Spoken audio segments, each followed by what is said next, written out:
Hey you all! Welcome back, fearless humans!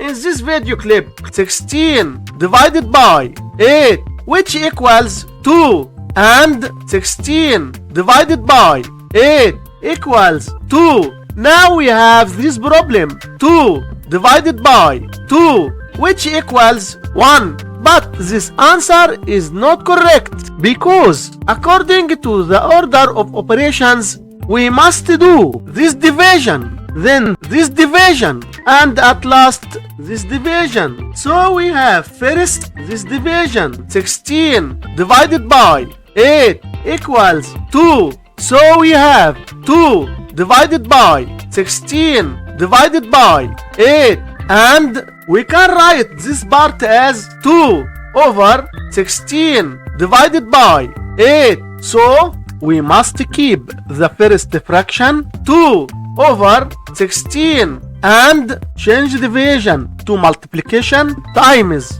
Then flip the second fraction 1 over 8, which equals 2 over 128. And this is our final answer for this problem. Thanks for watching. Don't forget to give this a thumb up.